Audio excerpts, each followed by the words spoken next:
Assalamualaikum warahmatullahi wabarakatuh. Di kesempatan kali ini saya akan membawakan sebuah cerita yang berjudul Santet, Ketamakan Membawa Petaka. Cerita ini ditulis oleh akun Kaskus yang bernama Pindut. Bagi kalian yang ingin membaca secara langsung ceritanya, bisa langsung kunjungi ke link yang sudah saya sertakan di kolom deskripsi. Dan jangan lupa untuk subscribe channel beliau. Nanti linknya juga saya sertakan di kolom deskripsi. Seperti apa ceritanya? Tak usah lama-lama lagi. Mari kita masuk ke ceritanya.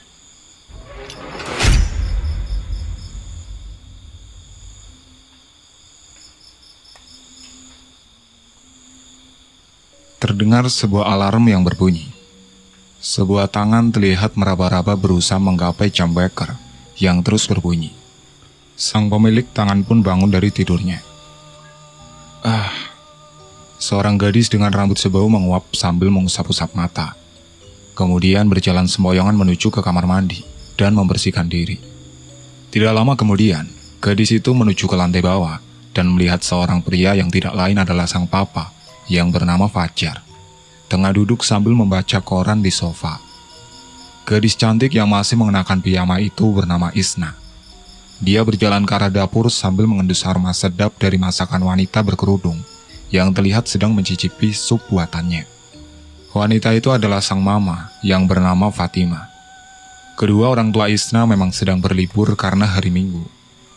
Tanpa menunggu lama, Isna pun langsung melingkarkan tangannya ke pinggul wanita yang dikaguminya itu. "Mama masak apa? Sedap banget baunya," tanya Isna dengan nada manja. "Ini sup ceker kesukaan kamu sayang," jawab sang mama. Mendadak dari depan pintu dapur, Isna dikejutkan oleh suara lain yang memanggil namanya. "Isna, ngapain kamu di situ?" Isna pun menoleh ke arah pintu. Gadis itu terkejut melihat sang mama sedang berdiri tegak seraya menatapnya. "Tunggu.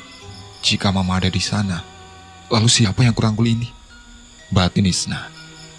Gadis itu menelan ludah. Keringat dingin pun telah membasahi keningnya.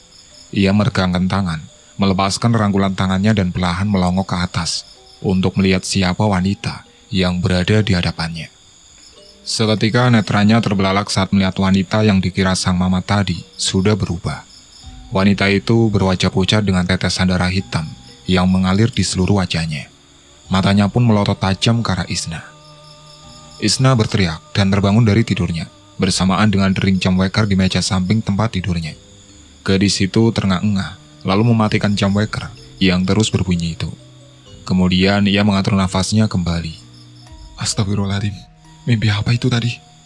Dia masih bertanya-tanya, lalu membersihkan diri dan turun ke lantai bawah. Malam harinya, Fajar menjemput Isna untuk pulang ke rumah.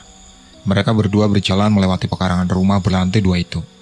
Isna masih enggan untuk melangkah memasuki rumahnya, karena masih terbayang-bayang dengan sosok yang dilihatnya tadi sore. "Kenapa Isna? Kok kayak takut gitu?" tanya Fajar ketika melihat raut wajah anaknya cemas. "Enggak apa-apa kok, Pak," saut Isna lirih dan menggandeng tangan sang papa. Fajar yang merasa aneh dengan sikap putrinya itu pun bertanya tentang bagaimana Isna bisa tersandung dan membuat lututnya berdarah. Isna pun menjawab pertanyaan sang papa dan beralasan bahwa PR dari sekolah sudah menumpuk hingga membuatnya gagal fokus saat berjalan. Fajar pun tersenyum kecil mendengar alasan anak gadisnya tersebut. Isna masuk ke rumah dan melihat sekelilingnya dengan teliti. Netranya terhenti di depan jendela, tempat sosok mengerikan yang berdiri tadi sore. Namun rupanya sosok itu sudah lenyap. Akhirnya dia pun bisa menghela nafas dengan lega. "Isna, tadi sudah sholat isya belum?" tanya Fajar membuyarkan lamunannya. "Sudah Pak, di rumah Mbak Lastri tadi," jawabnya. "Terus, sudah makan belum?" Isna teringat ucapan Lastri saat makan malam di rumahnya tadi. "Maaf ya Isna, Mbak cuma bisa masakin mie buat kamu. Sarah rewel terus, gak mau lepas dari gendongan." "Isna, kok malah bengong?" Perkataan Fajar membuat gadis itu kaget. Udah makan juga, Pak," saut Isna gelagapan. Dia terpaksa berbohong karena papanya itu pasti akan marah jika mengetahui dirinya hanya makan mie saja tadi. "Ya udah, cepat mandi, terus istirahat ya," seru sang papa. Isna mengangguk cepat, kemudian bergegas naik ke kamarnya. Dia membuka pintu dengan perlahan, lalu melihat sekeliling dan melihat jendela kamarnya sudah tertutup kembali. Isna pun lega dan memutuskan untuk mandi, lalu merebahkan tubuhnya yang lelah di atas kasur. Tengah malam yang sunyi, Isna menggeliat di atas ranjang. Perutnya terasa lapar karena tadi hanya makan mie instan. Gadis itu pun terhuyung-huyung keluar dari kamarnya menuju ke dapur. Tiba di dapur, Isna melihat sang mama sedang duduk dan meminum segelas air putih. Isna pun bergegas menuju ke kamar orang tuanya dan melihat sang papa sedang tertidur pulas di atas ranjang sendirian. Barulah Isna lega dan merasa yakin bahwa wanita yang berada di dapur tadi adalah mamanya. Isna pun segera kembali ke dapur dan berkata, "Mah, bisa bikinin aku makanan nggak? Lapar nih." Sejenak Isna keheranan karena sang mama bergeming mendengar rengekannya, dan hampir saja dia menjerit ketika merasakan sebuah sentuhan di pundaknya. "Ngapain kamu di sini, sayang?" Suara Fatimah membuat Isna tersentak dan melihat ke arah wanita yang semula dia kira mamanya. Ternyata, wanita itu sudah lenyap entah kemana. Isna langsung ketakutan dan menangis jadi-jadinya, membuat Fatimah kebingungan melihat tingkah putrinya itu. Setelah keadaan Isna mulai tenang, Fatimah pun memberikan segelas air minum kepadanya. "Isna, coba cerita sama mama. Kenapa tiba-tiba nangis gini, sayang?" Sebenarnya gadis itu masih enggan untuk bercerita tentang perihal mimpi buruk dan penampakan sosok misterius yang terus menerornya. Tetapi sang mama terus mendesak, hingga akhirnya Isna pun menceritakan semuanya. "Mah, beberapa hari ini Isna diganggu roh jahat. Sosok itu sangat menyeramkan, Mah. Aku takut." Isa gadis berambut hitam tersebut. "Astagfirullah, Isna. Apa kamu sudah meninggalkan sholat?" tanya Fatimah cemas. "Enggak, Mah. Isna gak pernah ninggalin sholat," bantah gadis itu. "Isna, percaya sama mama. Mereka tidak akan pernah mengganggu orang-orang yang tidak meninggalkan sholat dan beriman teguh. Mungkin itu hanya pikiran Isna saja. Jangan terlalu dipikirinnya, sayang," tutur Fatimah yang membuat Isna merasa tenang. Percakapan mereka pun terhenti karena perut Isna berbunyi lumayan nyaring saking laparnya. Gadis itu terkekeh. "Isna lapar ya?" tanya Fatimah dan Isna pun mengangguk cepat. "Ayo kita ke dapur, mama bikinin makanan, sayang," ujar Fatimah sembari menggandeng anak gadisnya itu. Fatimah memasak makaroni dengan suiran ayam serta sedikit sayuran. Isna dengan sabar menunggu sang mama memasak hingga selesai. "Nih, makan dulu, sayang." Fatimah menyodorkan semangkuk makaroni. Mata Isna berkaca-kaca melihat makaroni itu, dan setelah membaca doa, dia pun langsung melahapnya sampai tidak tersisa. "Isna, minggu ini bisa bantuin mama nggak? Mama mau ngadain arisan bersama ibu-ibu kompleks ini."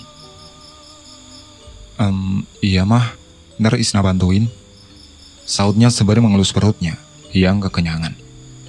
Anak mama memang baik. Fatimah membelai rambut anak gadisnya itu dan tersenyum puas.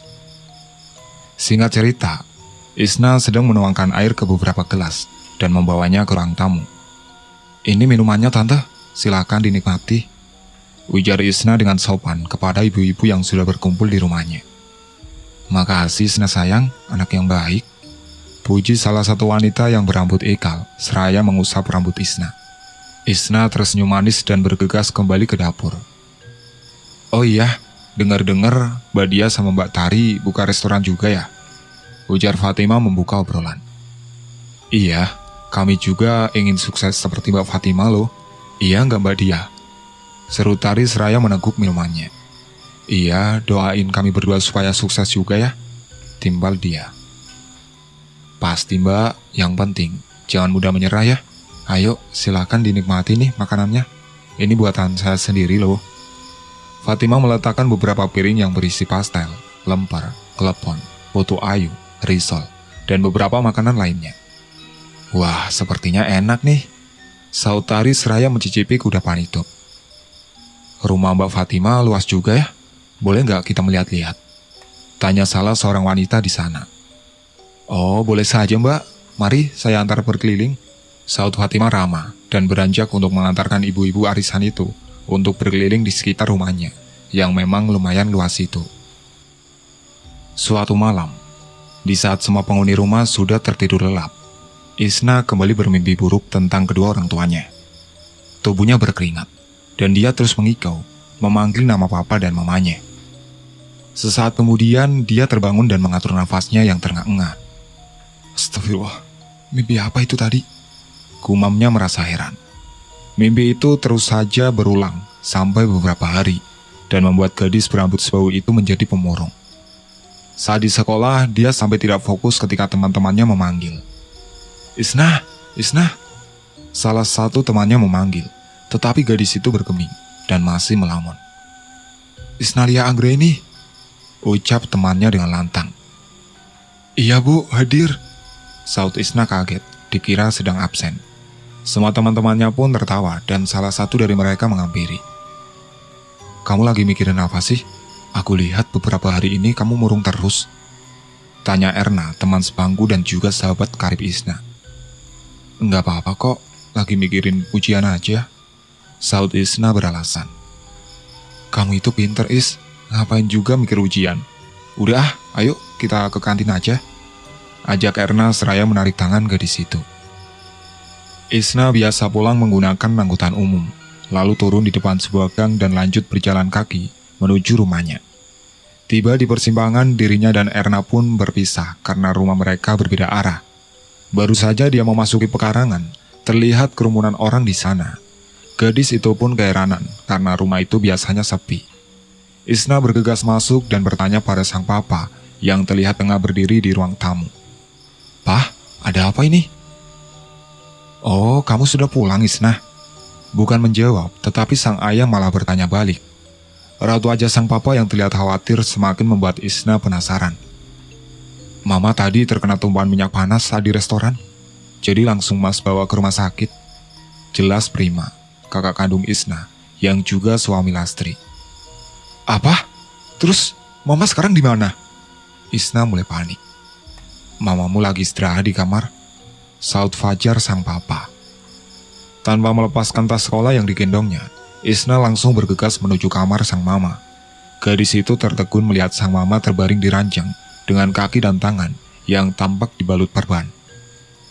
Mama, isak Isna membangunkan wanita yang sedang beristirahat itu. Oh, Isna, sudah pulang. Loh, kemana nangis? Udah, malu dilihat Mbak Lastri nanti. Ujarnya menenangkan gadis itu. Kok bisa kena minyak gini, mah? Isna mengusap air matanya. Yang namanya musibah, kita nggak akan pernah tahu sayang. Udah, jangan sedih. Nanti beberapa hari ke depan pasti sudah sembuh. Ujar wanita itu. Isna mengangguk dan memeluk Fatima. Malam itu, terlihat beberapa orang sedang menikmati makan malam. Prima dan Lastri, istrinya, juga ada di sana. Anak pertama Fatima itu masih tidak tega meninggalkan sang mama yang sedang sakit dan memutuskan untuk menginap sementara di rumah itu. Setelah selesai makan, Lastri mencuci piring-piring yang kotor, sedangkan Isna bertugas membuang sampah di belakang rumah. Gadis itu berjalan dengan membawa kantong plastik sampah. Tangannya membuka pintu belakang rumah yang menghubungkan dengan lahan kosong tempat biasa dia membuang sampah. Angin dingin langsung menerpa tubuh Isna yang lupa memakai jaket. Dia pun segera melemparkan plastik tersebut pada lubang yang sudah dibuat oleh para warga. Tiba-tiba terdengar suara yang sangat aneh. Isna tersentak kaget mendengar suara itu dan berjalan mundur beberapa langkah. Namun suara itu semakin terdengar jelas. Pandangan Isna mengedar ke segala penjuru, mencari-cari asal suara tadi. Pandangannya terhenti pada sebuah benda putih yang menggantung pada pohon jambu milik tetangganya. Isna mengusap-usap matanya beberapa kali agar bisa melihat benda putih tersebut. Saat tengah fokus dengan benda putih menggantung itu, tiba-tiba saja pundaknya dikagetkan oleh sentuhan tangan. Astagfirullah, kaget aku mbak. Ngapain kamu? Ayo masuk, di luar dingin tahu. Seru Lastri. Iya mbak, sahut Isna, lalu berjalan mengikuti wanita itu masuk ke rumah. Setelah Fatima jatuh sakit, Fajar kewalahan bekerja mengurusi restoran sendirian. Dia pun memperkerjakan 2 orang pegawai untuk membantunya. Sedangkan Isna bertugas menjaga sang mama usai pulang sekolah. Kini gadis itu bahkan sudah pandai memasak, menggantikan tugas sang mama. Isna terlihat sedang menyuapi mamanya yang sudah tidak bisa pergi kemana-mana karena tangan dan kakinya membengkak. Dokter sudah mengatakan bahwa Fatima akan segera sembuh. Namun entah kenapa, bengkak itu malah semakin membesar dan terlihat mengeluarkan nanah yang berbau busuk. "Maaf ya sayang, Mama nyusahin kamu," ujar Fatima seraya menelan bubur buatan Isna. "Mama ini ngomong apa sih? Dulu waktu Isna masih bayi, memangnya gak nyusahin Mama?"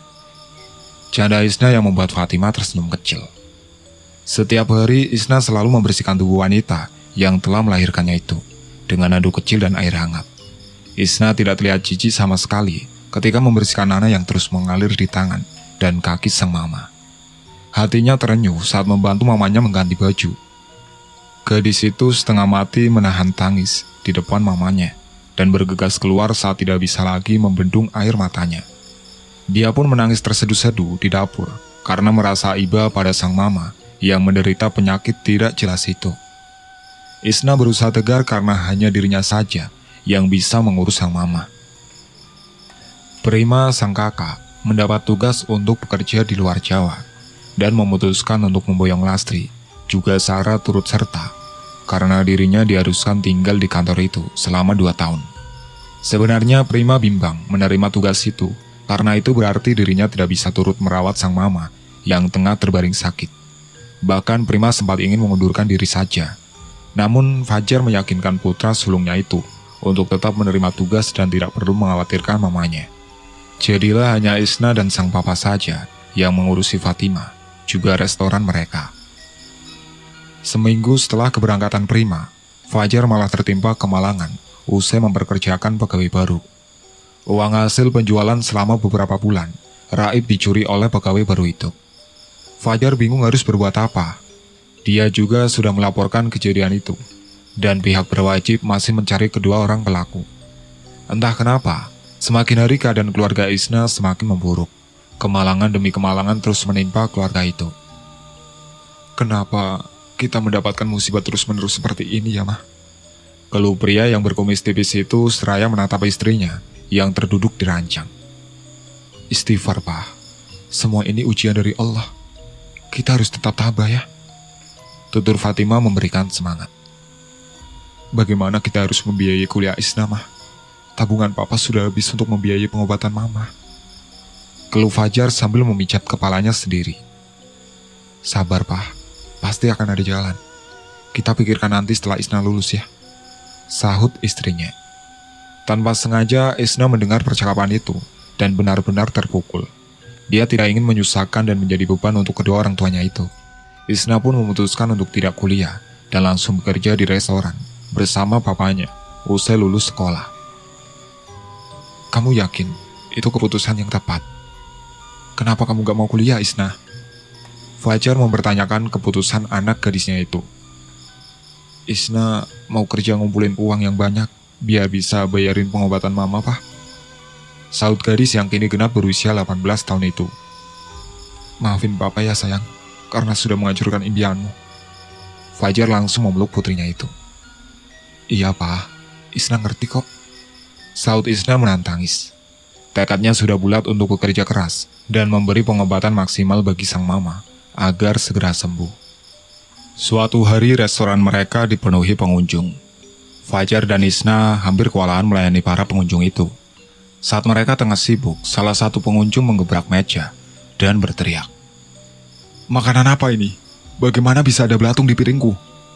Teriak pria itu dan membuat pengunjung lain menoleh ke arahnya. Maafkan saya, Mas. Saya akan segera menggantinya," kata Fajar. "Gak usah, aku sudah gak selera makan di sini," umpat pria itu sambil kembali menggebrak meja dan berlalu. Ucapan pria itu sontak membuat para pengunjung lain ikut memeriksa makanan pesanan mereka. Beberapa pengunjung bahkan memutuskan untuk tidak menyelesaikan makan dan beranjak meninggalkan resto itu. Melihat pengunjung yang meninggalkan restorannya satu persatu, membuat Fajar tertunduk lesu.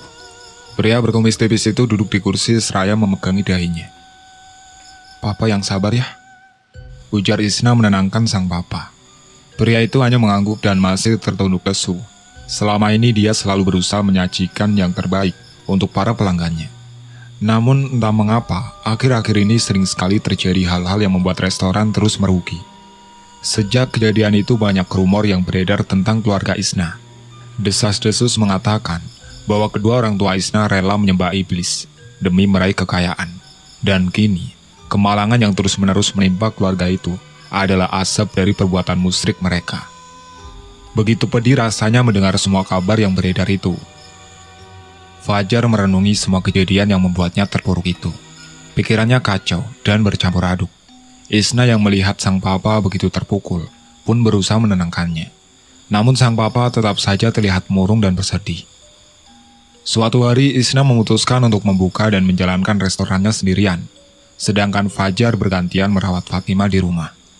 Isna sengaja meminta sang papa untuk tetap di rumah, agar pria itu juga bisa beristirahat.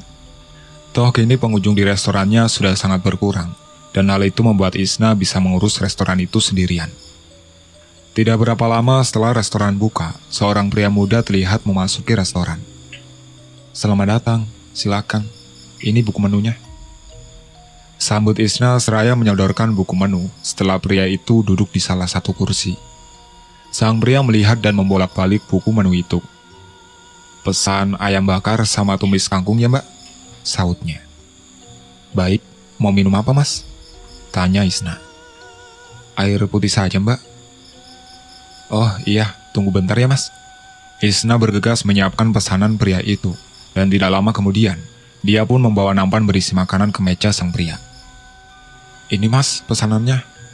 Isna meletakkan sepiring ayam bakar dan tumis kangkung di meja. "Iya, makasih," sahut pria itu tersenyum manis pada Isna. Isna menatap dari kejauhan, pria itu sangat tampan dan juga sopan. Gadis itu pun menghela nafas. Sudah lama dia tidak merasakan perasaan seperti itu pada seorang pria. Waktunya selalu habis untuk menjaga sang mama yang sakit dan juga restorannya. Isna bahkan sampai enggan merasakan cinta dari seorang pria karena mengingat keadaan keluarganya yang tengah terpuruk. Lamunannya terhenti saat pria itu memanggilnya. "Semuanya berapa ya, Mbak?" tanya pria itu. Isna pun mulai menghitung total harga yang harus dibayar pria itu. 45.000, Mas." Pria itu tampak merogoh dompet dari belakang celananya. Isna sedikit terkejut melihat makanan yang dipesan pria itu tampak tidak disentuh sama sekali. Mas gak doyan ya sama masakan saya?" tanya Isna tiba-tiba. Pria itu terdiam sejenak dan menatap wajah Isna yang terlihat penasaran. "Bisakah aku membungkus semua makanan ini? Aku lupa kalau bibiku di rumah belum makan. Jadi, aku ingin memberikan ini pada beliau," ujar pria itu seraya tersenyum. "Oh iya, bisa, Mas." Isna pun malu karena sudah berpikiran negatif. Dia pun segera mengambil sebuah kotak nasi dan memasukkan makanan itu ke sana. "Ini, Mas." Isna langsung memberikan kantong plastik berisi makanan pada pria itu. "Ini uangnya, Mbak." Pria itu pun memberikan uang pas pada Isna dan pergi dari restoran itu.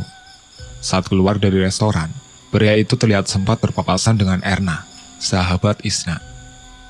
"Siapa tuh cowok? Ganteng amat," celetuk Erna. "Hah? Dia adalah jodohnya seseorang," sahut Isna tersenyum kejut. "Idih, baper. Udah, sana bungkusin pesanan aku. Jangan lupa tambahin acar timunnya," ujar Erna sambil tersenyum geli. "Siap, Bos," sahut Isna. Isna pun segera memasak nasi goreng pesanan Erna yang masih setia memesan makanan dari restorannya. "Nih, 3 bungkus kan? Harganya?" ucap Isna terhenti karena Erna buru-buru memberinya uang. "Dah nih, sisanya buat tips. Makasih timunnya ya," sahut Erna dan segera berlalu meninggalkan Isna. Nak, kebiasaan kamu tuh," bentak Isna, karena tidak memperdulikan teriakan Isna dan melemparkan senyuman manis pada sahabatnya itu. Isna menggeleng melihat kelakuan sang sahabat yang terus setia mendukungnya. Gadis itu pun menatap uang yang diberikan Erna padanya. Tidak terasa, air mata menetes karena dia terharu dengan sikap Erna yang tidak meninggalkannya meski saat ini Isna tengah dalam keadaan terpuruk. Erna adalah sahabat sejati karena tidak terpengaruh dengan kabar buruk yang beredar dan tetap mempertahankan persahabatannya dengan Isna. Pria yang membungkus makanan pesanannya dari restoran Isna tadi sedang berjalan menuju ke sebuah tempat sampah di pinggir jalan. Dia pun membuang bungkusan itu karena ternyata makanan itu sudah dipenuhi oleh belatung dan pria itu bisa melihatnya. Kenapa bisa restoran sebagus itu semua makanannya penuh belatung? Aneh. Gumam pria itu sembari terus berjalan. Suatu malam setelah selesai bekerja, Isna berjalan pulang sendirian. Saat itu dia merasa seperti diikuti oleh seseorang. Namun saat Isna membalikkan badan, tidak terlihat siapapun di belakangnya. Tiba-tiba saja, bulu kuduknya berdiri dan dia pun mempercepat langkah. Beberapa langkah kemudian, Isna dikejutkan dengan sebuah sentuhan di pundaknya. Astagfirullah! Bagi Isna kaget. Maaf kalau aku ngagetin kamu. Sahut pria yang beberapa hari lalu membeli nasi di restorannya. Isna masih mengingat pria tampan itu. Aku kira siapa? Ujar Isna sembari mengelus dada, berusaha mengatur nafasnya kembali. Namaku Putra, nama kamu siapa? Tanya pria itu seraya menjulurkan tangan. Namaku Isna, maaf ya, bukan mahram. Tolak Isna sambil mengatupkan kedua tangannya di dada. Putra tersenyum kecil dan merasa salut dengan pendirian gadis cantik yang ada di hadapannya itu. Apa rumah kamu di dekat sini? Tanya Putra lagi. Iya, di depan situ mas. Berarti deket dong. Aku tinggal di rumah Bi Fatmah. Kamu kenal tidak? Oh, Tante Fatmah. Iya, beliau teman arisan mamaku. Sahut Isna seraya menunduk karena teringat kejadian beberapa bulan yang lalu. Saat itu Fatmah datang ke rumah Isna sambil marah-marah dan mengembalikan semua uang arisan Fatimah. Bi Fatmah bahkan mengatakan bahwa dirinya tidak sudi lagi bergaul dengan orang yang memuja iblis sambil menunjuk muka mamanya Isna. Kata-kata itu masih teringat dengan jelas di pikiran Isna. Sementara itu, sosok makhluk bertubuh besar dan hitam dengan mata memerah terlihat mengawasi Isna dan Putra dari balik sebuah pohon besar. Putra yang memiliki kemampuan melihat makhluk astral itu pun segera mengambil beberapa kerikil, lalu membaca doa. Setelah itu dilemparkannya kerikil tadi ke arah makhluk yang sedang menatapnya itu. Seketika makhluk itu pergi dan menghilang. Isna tersentak mendengar suara di semak-semak. Apa itu? Ucapnya melirik ke sumber suara. Bukan apa-apa kok, ayo pulang, keburu malam nih, ajak Putra. Mereka pun berjalan berdua dan melewati beberapa rumah yang penghuninya sudah terlelap. Tidak ada pembicaraan berarti karena mungkin mereka masih canggung. Namun ada rasa yang tidak biasa di hati Putra. Pria itu merasa bahwa gadis yang tengah berjalan bersamanya itu sedang menanggung beban hidup yang sulit untuk dijelaskan. Setelah hampir setengah jam berjalan, mereka pun tiba di tempat tujuan. Kamu tinggal di sini? Tanya Putra yang disambut anggukan kepala oleh Isna. Aku belum pernah melihat Mas di sini. Apa Mas bukan dari desa sini? Iya, aku memang datang dari kota dan berencana kuliah di sini. Oh, gitu ya. Ya udah, aku masuk dulu ya. Ujar Isna berpamitan seraya berjalan memasuki rumahnya. Putra masih memandangi gadis berambut sebau itu hingga punggungnya tidak lagi terlihat. Saat Isna membuka pintu rumahnya, Putra melihat sosok wanita berbaju putih dan berambut panjang sudah berdiri tepat di pintu masuk itu. Hah? Aneh. Kenapa cewek itu dikelilingi banyak arwah? Gumam Putra yang masih mematung di depan rumah berlantai 2 itu. Isna langsung masuk ke kamar, kemudian merebahkan tubuhnya di atas ranjang. Gadis itu mengurai senyum saat teringat dengan wajah Putra yang tampan. Isna, bangun! Bangun, ucapnya seraya menepuk pipinya sendiri beberapa kali. Isna, kamu gak boleh tergoda. Jangan lengah. Kerja dulu, baru ngurusin cinta. Gumamnya bermonolog. Tapi, cowok itu emang ganteng sih. Gumamnya sambil terkekeh. Putra baru saja sampai di rumah dan melepas sepatunya. Fatmah, sang bibi, mengetahui bahwa keponakannya tadi sempat bertemu Isna. Putra, dengerin Bibi. Kamu jangan bergaul sama itu cewek ya. Ingat itu. Perintah Fatmah sinis. Maksud Bibi si Isna. Iya, kamu gak tahu apa yang dibilang semua orang tentang keluarga mereka? Memang ada apa, Bi? Mereka itu keluarga pemuja iblis. Ibunya aja sampai sakit berbulan-bulan, gak sembuh-sembuh. Dokter manapun sudah angkat tangan. Pasti itu azab mereka karena laknat sama Allah, ketus Fatma.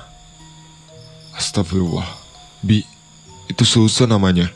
Memangnya Bibi tahu dari mana? Bantah Putra. Banyak yang bilang kok, bukan cuma Bibi seorang. Udah, ayo masuk. Udah larut ini. Pinta Fatma dan meninggalkan keponakannya itu. Putra masih belum bisa memejamkan matanya dan terus merasa gelisah di dalam kamarnya. Pria itu masih mengingat-ingat perkataan bibinya. Suatu hari di musola, sudah waktunya sholat maghrib. Putra tidak sengaja melihat Isna juga sedang menunaikan ibadah. Gadis itu begitu kusuk bersujud di atas sajadah. Hati Putra pun goyah. Dia mulai meragukan peringatan bibinya beberapa waktu lalu. Mana ada pemuja iblis masuknya ke masjid dan masih terus menunaikan sholat juga. Pasti ada yang gak beres.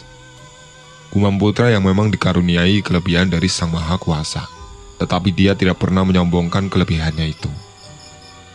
Jikapun ada orang yang membutuhkan bantuan, barulah dia datang untuk membantu. Kini, hatinya justru semakin tergerak untuk membantu Isna. Pada suatu malam Putra sengaja datang berkunjung ke rumah Isna saat gadis itu pulang bekerja. Assalamualaikum, sapa Putra. Waalaikumsalam. Mas Putra, ngapain malam-malam kesini? Tanya Isna yang saat itu di ruang tamu menghitung penghasilan. Boleh kita bicara di dalam? Pinta Putra. Oh, baik, silakan masuk mas. Ujar Isna mempersilahkan pria itu untuk masuk. Baru saja Putra melangkahkan kaki, angin dingin sudah menerpa tubuh pria tampan itu. Putra merasakan aura yang sangat jahat mengelilingi rumah berlantai 2 itu. Entah apa penyebabnya, netranya memandang sekeliling rumah itu dan melihat sosok wanita berdiri tegak di samping televisi ruang tamu. Putra pun sempat mematung sesaat. Mas, ayo duduk, kok malah bengong? Ujar Isna mengagetkannya. Iya. Putra langsung duduk di sofa. Beberapa saat kemudian, seorang pria datang menemui mereka. Siapa ini? Tanya Fajar yang belum pernah melihat Putra sebelumnya. Saya Putra Om, keponakan Bi Fatma yang tinggal di seberang situ. Oh gitu, ada perlu apa kesini? Tanya Fajar lagi. Percakapan mereka terhenti karena Isna datang sambil membawa nampan. Ini diminum dulu mas. Isna menyodorkan segelas teh hangat untuk Putra. Kalian sudah saling kenal ya? Atau jangan-jangan dia pacar kamu Isna? Ujar Fajar tiba-tiba. Mendengar perkataan Fajar, pria yang baru saja meneguk teh buatan Isna itu pun langsung tersedak. Papa ini ngomong apa sih? Kita ini baru ketemu kemarin di restoran. Papa ini. Setelah Isna seraya menunduk malu. Maaf ya, Om gak tahu. Soalnya selama ini anak gadis Om ini belum pernah didatangi lelaki. Saut Fajar yang menatap Putra yang sibuk mengelap tumpahan air teh di kemejanya. Iya Om, gak apa-apa. Ujar Putra ikut malu mendengar perkataan Fajar, seolah memberikan sinyal bahwa Isna masih single. Mereka pun diam sejenak. Lalu, ada perlu apa kamu kesini? Tanya Fajar memecah keheningan. Oh iya, sampai lupa. Bolehkah saya menengok mamanya Isna Om? Katanya beliau sedang sakit. Putra pun mengutarakan niatnya. Isna dan Fajar saling berpandangan. Raut wajah mereka menyeratkan kebingungan mendengar ucapan pria yang baru mereka kenal itu. Jika Allah mengizinkan, mungkin saya bisa sedikit membantu meringankan penyakit beliau. Itu pun kalau kalian percaya kepada saya. Tutur Putra seraya memandang ke mereka berdua. Benarkah? Kamu bisa membantu istri Om? Insya Allah Om, saya akan mencobanya. Wajah Fajar dan Isna berseri-seri. Selama ini mereka sudah berputus asa karena tidak ada lagi yang mau membantu mengobati Fatimah. Saat ini, Fajar dan Isna sangat berharap bahwa Putra adalah orang yang dikirimkan Allah sebagai jawaban atas doa-doa mereka selama ini. Mari mas, aku anterin ke kamar mama. Ujar Isna bersemangat dan dijawab anggukan oleh Putra. Fajar bersama Putra dan Isna pun tiba di depan kamar Fatimah. Tanpa keraguan pada raut wajah Fajar. Sesaat sebelum dia membuka pintu kamar itu. Cekrek. Pintu pun terbuka, dan seketika mata Putra terbelalak melihat hal ganjil di hadapannya. Astagfirullahaladzim. Bagi Putra yang kaget melihat sosok wanita duduk di samping ranjang Fatimah. Rambut wanita itu acak-acakan dan mukanya hitam pekat. Bola matanya terlihat melotot dan seperti mau keluar. Sosok itu geming dan hanya menatap ke arah Fatimah dengan tatapan tajam. Ada apa, Mas? Tanya Isna yang keheranan dengan sikap Putra. Iya, kenapa nak? Kok kaget gitu? Fajar ikut bertanya sambil melangkah masuk. Tetapi Putra menghalanginya. Om sama Isna jangan masuk dulu. Saut Putra yang masih menatap ke sosok yang masih menatap tajam ke arah Fatimah itu.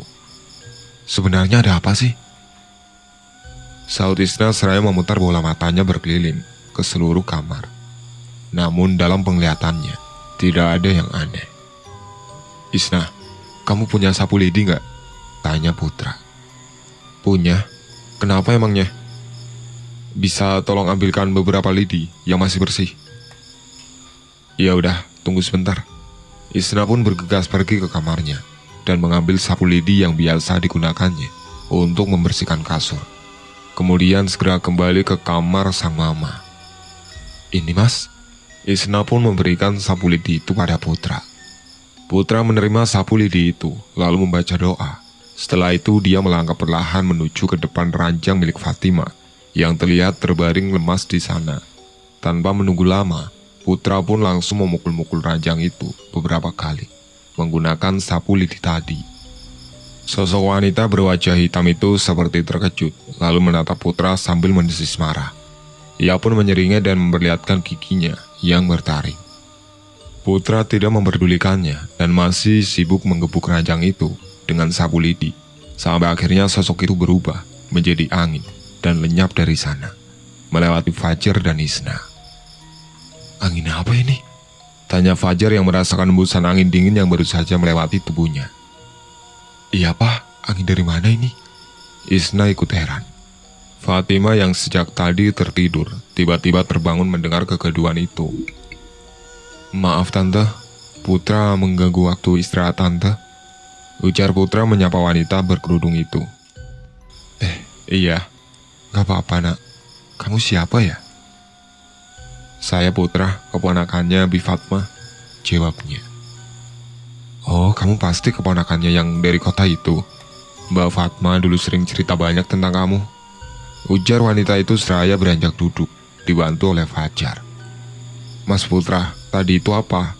Apa ada sesuatu di kamar ini? Tanya Isna yang masih penasaran. Isna, kamu ngomong apa sayang? Salah Fatimah yang tidak pernah percaya bahwa setan bisa melukai manusia. Mama tahu nggak, rumah kita itu nggak beres. Aku merasa selama ini kita hidup dengan makhluk lain di sini. Tegas Isna yang sudah tidak tahan dengan semua keanehan yang terjadi padanya. Jangan seuzon Isna, bukannya Mama selalu mengajari kamu, jangan berpikir yang tidak-tidak. Bantah Fatimah. Tapi Mah, ucapan Isna terhenti karena Fajar berbicara. Udah, kok malah berdebat sih? Malu dilihat Putra itu. Ujar Fajar melerai perdebatan anak dan istrinya itu. Oh, maaf ya, beginilah keluarga kami nak. Ada kalanya kami juga berdebat seperti ini. Ujar Fatimah. Iya Tante, saut Putra tersenyum. Kamu kesini disuruh Mbak Fatma ya? Tanya wanita itu pada Putra. Enggak kok Tante, niat Putra sendiri untuk menjenguk Tante. Oh gitu. Putra melihat tangan dan kaki Fatimah yang bengkak, serta mengeluarkan nanah. Dia pun membayangkan betapa sakitnya itu, tetapi wanita berkerudung itu sama sekali tidak terlihat kesakitan, apalagi mengeluh. Putra berpikir, ada orang lain yang mendapat penyakit seperti itu, pasti sudah berteriak-teriak minta tolong. Fatimah melihat Putra yang mematung dan memperhatikan kakinya yang membengkak. Nah Putra, panggilnya lirih dan membuyarkan lamunan pria itu. Iya Tante. Maaf, Tante tidak bisa menyambutmu dengan baik, ujar wanita itu dengan tersenyum. Melihat senyuman wanita yang terlihat tegar meski tengah terluka itu, semakin membuat Putra merasa iba, dan niatnya untuk menolong wanita itu semakin besar. Dia berjanji dalam hatinya untuk menolong mamanya Isna, bagaimanapun caranya. Tante, apa luka ini terasa sakit? Putra mengalihkan topik pembicaraan. Tak ada luka yang tak sakit, nak. Tapi tante masih bisa menahannya kok, ujar wanita itu dan memegang tangan suaminya yang sudah tidak bisa menahan air matanya. Saya yakin kedatangan saya ke sini semua atas kehendak Allah, dan semoga setelah ini tante dan keluarga ini bisa hidup normal lagi, ujar Putra yang juga tidak kuasa menahan tangis. Fatimah berlinang air mata. Selama ini dia memang menahan sakit dan perih, namun dia menyimpannya sendiri karena tidak ingin menyusahkan anak dan suaminya. Fatimah begitu terharu setelah mendengar perkataan Putra, dan entah mengapa dia ingin meluapkan semua yang dirasakannya selama ini. Isna pun ikut menangis memeluk sang mama. Terima kasih ya, nak. Tante merasa sedikit lega sekarang. Walau tante sakit seperti ini, tante gak mau merepotkan Isna dan suami tante, ucap wanita itu memeluk Fajar dan Isna yang sudah berlinang air mata. Mama yang sabar ya, ucap Isna padanya. Fatimah pun mengangguk. Baiklah, kalau begitu, saya akan mencoba mengurangi rasa sakit yang tante derita, ujar Putra membuat mereka semua tercengang. Benarkah itu, nak? Tanya Fatimah tidak percaya. Putra pun hanya mengangguk. Isna, bisa tolong ambilkan segelas air putih? Pinta Putra. Iya bisa, bentar ya mas, ujar Isna dan bergegas mengambil segelas air putih, lalu memberikannya pada Putra. Putra segera membaca doa dan beberapa kali tangannya mengusap gelas itu. Bismillahirrahmanirrahim. Om, tolong suruh tante minum air ini sedikit, lalu sisanya tolong usapkan ke tangan dan kaki tante yang bengkak, pinta Putra seraya memberikan gelas itu ke Fajar. Ayo, diminum mah, ucap Fajar dan membantu istrinya minum, lalu sisa air itu diusapkannya pada tangan dan kaki sang istri yang membengkak. Tante, tolong ditahannya, ini akan sedikit sakit. Iya nak. Tidak berapa lama, keluarlah asap putih dari tangan dan kaki Fatimah yang bengkak itu, dan membuat wanita itu mengerang kesakitan. Fajar dan Isna memegangi tubuh Fatimah dengan perasaan iba. Tahan ya mah, ujar Fajar yang masih setia di sampingnya. Setelah asap itu menghilang, tepat pada area yang membengkak itu muncul lubang-lubang kecil yang mirip lubang tempat tinggal semut, dan dari dalam lubang itu keluar belatung dalam jumlah yang tidak dapat dipercaya. Astagfirullah, serempak mereka mengucap istighfar karena tidak percaya dengan apa yang mereka lihat. Belatung-belatung itu keluar dan jatuh ke lantai, lalu seketika terbakar menjadi abu. Akhirnya, bengkak di tangan dan kaki Fatimah pun perlahan kempes bersamaan dengan terbakarnya belatung-belatung itu. Apa itu tadi? Bagaimana bisa belatung itu hidup di tubuh mama selama ini? Ujar Isna yang masih heran. Syukurlah, saya sudah meringankan penyakit tante. Saya harap setelah ini tante cepat sembuh ya. Terima kasih ya nak. Tante sangat bersyukur kamu mau membantu tante. Entah bagaimana tante harus membalasnya, saut Fatimah terharu. Gak perlu tante, sudah kewajiban kita semua sebagai umat Islam untuk saling membantu. Sungguh mulia hatimu nak. Pasti orang tuamu sangat bangga padamu, ujar Fatimah. Iya, jika orang tua saya masih hidup, pasti mereka bangga pada saya, saut Putra seraya menghela nafas. Oh, maafkan tante, ujar Fatimah merasa tidak enak pada Putra. Gak apa-apa tante, itu sudah lama kok. Saya ngelihat tante persis seperti ibu saya. Beliau dulu juga sakit sampai akhirnya meninggalkan saya. Kamu yang sabar ya nak, jangan sedih. Pria itu mengangguk seraya tersenyum. Lega rasanya sudah bisa membantu keluarga itu. Putra juga merasa senang karena bisa melihat Isna kembali tersenyum. Dua orang pria terlihat sedang duduk dan berbicara dengan serius di ruang tamu yang hanya disinari oleh lampu redup. Maksud kamu, kami disantet? Wagik Fajar yang tidak percaya dengan penjelasan Putra. Tadinya saya sempat percaya dengan apa yang dibilang orang-orang di sekitar sini. Tapi setelah saya bertemu Isna, Om, dan juga Tante, saya baru sadar bahwa kalian bukan orang seperti itu. Tutur Putra. Lalu siapa orang yang tega melakukan itu pada keluarga kami? Selama ini kami selalu berusaha berbuat baik pada siapapun. Lirih pria itu. Om yang tenang ya. Pada saatnya nanti, orang itu akan menampakkan dirinya sendiri. Sekarang yang penting, Om jangan dendam dan ganti membalas perbuatan orang itu.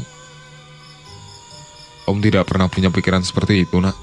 Andai Om mau, sudah Om balas perlakuan mereka yang sudah mengguncing keluarga Om di luar sana. Tapi istri Om selalu melarang dan menasihati untuk tidak mendendam pada siapapun. Biarlah Allah yang membalas mereka. Ucap pria itu dengan tegas. Perbincangan mereka terhenti karena Isna datang. Kalau gitu saya pamit ya Om. Ini sudah larut malam. Ujar Putra berpamitan. Iya, terima kasih ya nak. Ujar Fajar dan menyalami Putra. Iya Om, sautnya mengangguk. Ayo, aku antar. Saut Isna dan mengantar pria itu keluar rumah. Mereka berdua berjalan melewati pekarangan rumah. Terima kasih karena sudah menolong mamaku, Mas. Entah bagaimana aku harus membalasnya. Ujar Isna. Suatu hari nanti, aku akan meminta balasannya. Celetuk Putra dan tersenyum. Maksud Mas? Isna tampak bingung. Udah malam, cepat masuk, jangan lupa. Sebelum tidur, baca surat Al-Ikhlas 3 kali. Biar kamu tidak diganggu roh halus, dan juga biar mimpiin aku. Ucap Putra genit sambil berlalu pergi meninggalkan Isna yang kebingungan mendengar ucapan pria tampan itu. Dasar genit. Gadis itu pun tersenyum kecil dan menatap pria itu sebelum kembali masuk ke rumah. Putra berjalan menyusuri pepohonan di pinggir jalan dan tersenyum sendiri mengingat perkataannya pada Isna tadi. Aduh, kok jadi baper ya? Gumamnya seraya meringis. Senyumnya langsung terhenti saat Putra merasakan kehadiran bayangan hitam yang bersembunyi di balik sebuah pohon. Bayangan itu semakin jelas terlihat tinggi besar mirip genderuwo dan terus menatap Putra dari kejauhan. Jika kamu berani mendekatiku, aku akan memusnahkanmu, ucap Putra dengan lantang. Sosok itu pun mendesis seperti ular dan meraung. Tiba-tiba saja, sosok itu sudah berada di hadapan Putra dan mencekiknya tanpa ampun. Putra membaca beberapa doa membuat tangan genderuwo itu seperti kepanasan dan terbakar. Sosok itu mundur beberapa langkah dan sorot matanya yang merah menatap Putra dengan penuh kebencian. Kembalilah pada tuanmu, sampaikan pesanku. Aku tidak takut padanya. Jika tuanmu itu macam-macam dengan keluarga Isna, aku yang akan menghadapinya. Ucap Putra dengan lantang, sosok itu akhirnya pergi dari hadapan Putra. Alhamdulillah. Ucap Putra lega dan kembali melangkah pulang.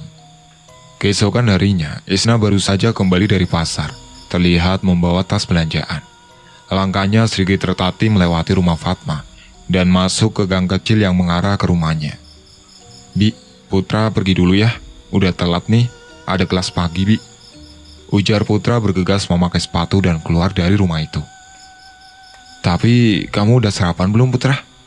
Teriak Fatma yang masih memegang serok penggorengan karena sedang menggoreng kerupuk di dapur. Ntar aku beli sarapan aja di kantin Bi. Assalamualaikum.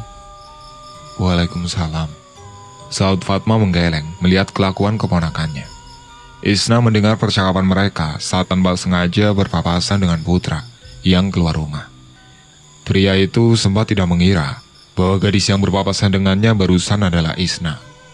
Dia berbalik arah untuk memastikan. Ada Isna. Sapa pria yang memakai tas ransel di punggungnya itu. Pagi Mas, sapa Isna lirih. Pagi juga. Kamu habis belanja ya? Iya Mas. Ucapnya menahan malu karena masih ingat perkataan semalam. Ya udah, aku berangkat kuliah dulu ya. Jangan lupa masak yang enak. Ucap pria berkulit putih itu seraya tersenyum. Isna hanya mengangguk. Baru beberapa langkah mereka berpisah. Putra kembali menghampiri Isna. Apa boleh aku minta nomor HP kamu, Is? Tanya pria itu tiba-tiba. Isna sejenak terdiam dan menatap pria di hadapannya itu. Sini HP-nya Mas. Putra langsung mengeluarkan ponselnya dan memberikannya pada Isna. Gadis itu pun segera mengetikkan sejumlah angka, lalu mengembalikannya pada Putra. "Makasih ya, cantik." Isna maksudnya," goda Putra. "Udah sana berangkat, Mas. Nanti telat loh," ucap Isna mengingatkan pria itu. Iya, lupa aku. Dadah Isna," ujar Putra dan berlalu pergi. Isna tersenyum menatap pria itu hingga dia pun lupa kalau harus segera pulang ke rumah. Aduh, telat ini. Setelah upaya penyembuhan yang dilakukan oleh Putra, keadaan Fatima kini berangsur membaik. Bahkan wanita itu sudah bisa makan sendiri dan berjalan menggunakan sebilah tongkat. Fajar juga Isna merasa lega dan sangat bersyukur atas kesembuhan Fatima. Matahari baru saja memancarkan sinarnya, dan seorang gadis tampak sibuk di dapur, menguleni nasi uduk yang dibuatnya. Aromanya begitu sedap. Gadis itu menata nasi uduk ke dalam wadah kotak beserta lauknya. Ada ayam goreng, kering tempe, mie kuning, dan sambal teri pun tidak lupa dimasukkannya sebagai pelengkap. Moga aja Mas Putra suka sama masakanku, gumam gadis cantik itu lirih. Fatima bangun dan ingin sekali memasak sarapan untuk suami dan anaknya setelah sekian lama terbaring di tempat tidur. Dia merasa bersalah karena tidak bisa menjalankan kewajibannya sebagai seorang istri dan ibu yang baik. Fatima pun berjalan perlahan menggunakan sebilah tongkat dan suaminya ikut menuntunnya. "Mah, gak usah dipaksain. Mama kan baru sembuh," ucap pria itu. "Mama kalau gak gerak malah sakit, Pak," bantai istrinya. "Ya udah, pelan-pelan jalannya, Mah." Sesampainya di dapur, Fajar dan Fatima dikagetkan dengan penampakan dapur yang berantakan. Berbagai peralatan dapur terlihat berserakan di mana-mana. "Astagfirullahaladzim, ada apa ini?" tanya Fatima kebingungan. Isna yang menyadari kedua orang tuanya sudah bangun pun bergegas menghampiri mereka. "Pagi Mama, Papa," sapanya dengan senyum lebar, tanpa merasa berdosa sama sekali. "Kamu habis perang-perangan, Isna?" celetuk Fajar yang melihat seluruh dapur berantakan. "Aku lagi masak sesuatu, Pak. Maaf ya, Mah, dapurnya jadi berantakan. Nanti aku beresin deh," ujar Isna seraya menenteng sebuah kotak nasi di tangannya. "Buat siapa nasi itu, Nak?" tanya Fatima yang melihat kotak nasi itu. Ini buat Mas Putra," ucap Isna seraya merunduk menahan malu. "Aduh, Papa tereliminasi nih. Anak Papa udah punya pria lain," ledek Fajar. Papa," rengek Isna menahan malu. Gadis itu pun pergi keluar rumah usai berpamitan dengan kedua orang tuanya. Dia sengaja menunggu di gang kecil yang sering dilalui Putra saat hendak berangkat kuliah. Tidak lama kemudian, pria yang dikaguminya pun terlihat berjalan menyusuri gang. Putra yang melihat Isna pun segera berjalan mendekatinya. Isna menatap Putra penuh kekaguman. Gadis itu merasa hari ini pria itu terlihat lebih tampan, mengenakan kemeja berwarna putih, serta kaos dalam berwarna hitam. Isna berdiri mematung dan terus menatap Putra, hingga tidak sadar bahwa pria itu pun menatapnya sedari tadi. Putra langsung melemparkan senyum lebar seraya mendekati gadis itu. Ada Isna?"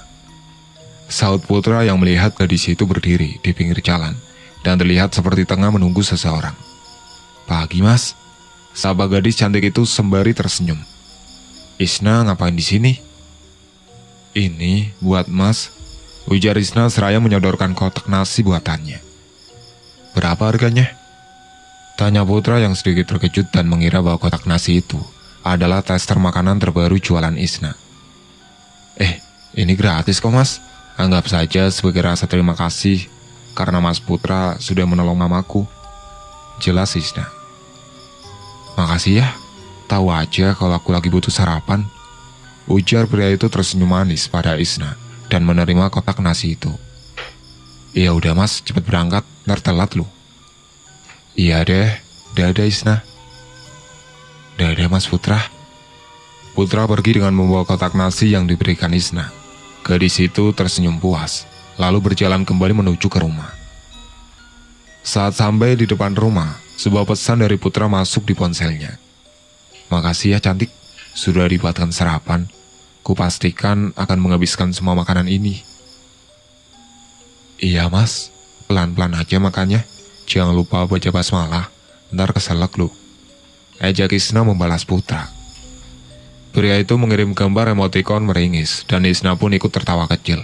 Tanpa disadari oleh gadis itu, kedua orang tuanya mengawasi dari dalam rumah. Pah, Mama belum pernah lihat Isna sebahagia itu. Ucap Fatima yang berdiri di pinggir jendela menatap anak gadisnya itu. Iya mah, anak kita sudah dewasa sekarang, sahut Fajar.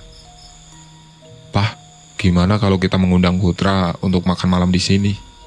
Mama mau mengenal dia lebih jauh.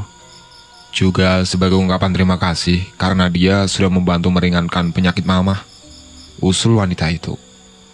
Tapi apa Mama sanggup masak segitu banyak? Bantah suaminya.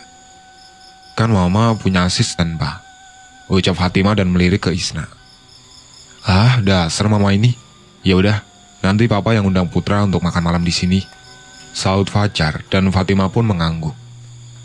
Tiba di kampus, Putra membuka kotak nasi yang diberikan Isna. Perutnya langsung berbunyi saat melihat nasi uduk dan ayam goreng yang terlihat menggiurkan itu. Putra pun langsung memakannya dengan lahap. Ah, sudah cantik, solehah, pintar masak lagi. Cewek idaman pokoknya. Gumam Putra sambil terus menikmati nasi uduk buatan gadis yang dikaguminya itu. Tengah asik mengunyah, Putra dikagetkan oleh temannya. Wah, makan gak ngundang-undang, serakah kamu ya, ucap pria bertubuh tinggi yang biasa dipanggil Bobby itu. Putra pun tersedak dan terbatuk mendengar ucapan Bobby. Nah, asap tuh, jadi orang itu harus selalu berbagi, apalagi sama orang-orang yang gak mampu buat beli sarapan, kayak aku ini, ujarnya terkekeh. Putra tidak memperdulikan ucapan Bobby dan langsung meraih botol minuman di hadapannya. Iya, gak mampu beli sarapan, tapi mampu beli rokok. Makan aja tuh rokok, keremusin sampai kenyang, celetuk Putra yang memang mengetahui kebiasaan buruk temannya itu. Ah, kamu ini, ngomong-ngomong, tumben kamu bawa bekal.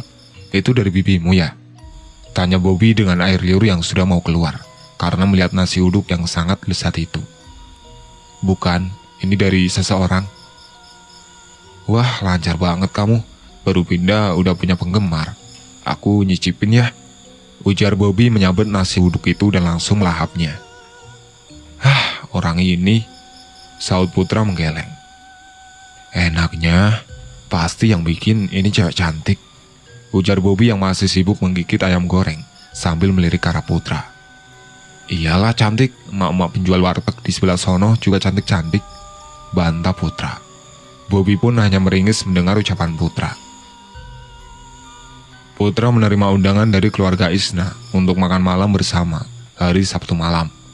Bersama keluarga Isna, Putra duduk dan menikmati hidangan spesial yang sudah disiapkan Fatima untuk menjamunya. Terima kasih nak Putra sudah mau datang. Tante senang sekali, ujar Fatima memulai percakapan. Iya Tante, seharusnya saya yang berterima kasih karena sudah diundang ke sini, sahut Putra. Ayo, mari makan, keburu dingin ntar, ajak Fajar dan mulai acara makan malam itu. Mereka pun berdoa bersama dan menikmati hidangan hasil masakan Fatima. Ada sup ceker kesukaan Isna, perkedel kentang, telur goreng, ikan asam manis, tempe goreng yang tidak pernah lupa, sambal serta kerupuk udang sebagai pelengkap. Malam itu, Isna tidak sedang berselera makan. Gadis itu hanya menatap makanan dalam porsi kecil. Tentu saja hal itu membuat Fatima bertanya-tanya. Isna, kamu sakit sayang? Kenapa makannya sedikit banget? Tanya Fatima yang sangat paham kalau anaknya itu doyan makan, apalagi ada sup ceker. Isna udah kenyang kok mah, sahut gadis itu sambil meringis. Mama kayak gak tahu aja, anak kita kan lagi jaga image mah, goda Fajar. Papa, sentak Isna dengan manja, menahan malu. Putra tersenyum kecil mendengar perkataan pria itu. Setelah selesai makan, Isna mengajak Putra berkeliling di sekitar rumah. Jadi, kamu belum punya pacar Isna? Tanya pria itu memecah keningan. Isna menatap sejenak pria itu. Dalam hatinya, dia merasa senang bisa sedekat ini dengan pria pujaannya. Alhamdulillah, belum mas, ucapnya lirih dan menunduk malu. Kalau Mas udah punya pacar belum? Tanpa ragu Isna bertanya balik. Aku udah punya target sih, tapi takut dianya gak suka sama aku. Seketika raut wajah Isna berubah dan kecewa mendengar perkataan Putra. Wajahnya pun murung. Pria yang dikaguminya itu ternyata sudah menyukai gadis lain. Ya diutarakan aja Mas, kali aja cewek itu mau menerima keadaan Mas, ucap Isna datar. Gitu ya, Isna mengangguk. Putra berhenti berjalan dan berbalik menatap Isna. Gadis itu pun keheranan melihat sikap Putra yang menatapnya dengan tajam dan membuat Isna terkejut. Seketika, gadis itu menutup mulut dengan kedua tangannya. Belum sempat Isna menjawab pertanyaan itu, mendadak Putra merasakan kehadiran sosok lain di tempatnya berada. Sosok tinggi besar itu menatap mereka berdua dari balik sebuah pohon mangga. Putra merasakan sosok itu semakin dekat dan ingin merasuki tubuh Isna. Putra langsung memeluk tubuh gadis itu untuk menghalangi sosok yang biasa disebut genderuwo itu agar tidak merasuki tubuh Isna. Sementara Isna sendiri terkejut saat tiba-tiba Putra memeluknya.